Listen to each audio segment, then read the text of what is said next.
Саламатсыңарбы менин сүйүктүү окуучуларым, амансыңарбы менин алтындарым.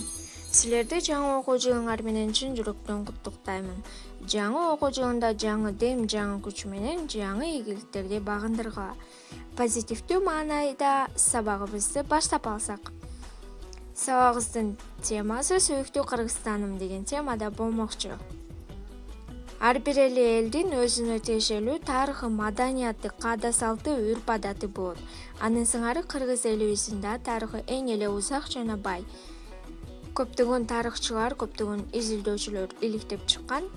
Анын эң негизгиси биздин заманга чейинки экинчи кылымда жашаган эң тарыхы кенен, тарыхка бай эл деп кыргыз элин белгилеп кеткен Кытай тарыхчысы Сымазиян болгон. Кыргыздар колдонгон жазуулар боюнча айта кетсек, биринчи жазуу сүрөт жазуусу.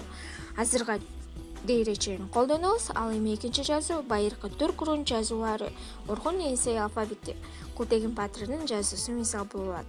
Үчүнчү жазуу байыркы уйгур жазуусу, төртүнчү жазуу араб жазуусу, андан кийинки латын графикасы, андан соң кириллица, орус тамгасы болсо, биздин кыргыз тилибиздин кабыл алынган күнү 1989 жылы 23 сентябрда мамлекеттик тил күнү катары кабыл алынган. Ак мөңгө жамынган бийик тоолору, ак кийиз менен оролгон боз үйү, музыкадай кубулжуган суулары, кооз-кооз бажырайган тала гүлдөрү, тоодон тоого секирген кайберени бар өлкө албетте биздин өлкөбүз. Кыргыз жерибиздин өзгөчөлүгү, кыргыз элибиздин эң бир өзгөчөлөнгөн нерселери бул улуттук тамак аштары, улуттук колоритте жасалган, улуттук орнаментте жасалган буюм тайымдары жана улуттук кийимдери. Саясаты менен өзгөчөлөнүп турат сөзсүз түрдө. Кыргыз жерибиздин тоолоруна жаратылышына суктанып, көптөгөн мамлекеттерден туристтер, чет элдик меймандар келип эс алып кетишет.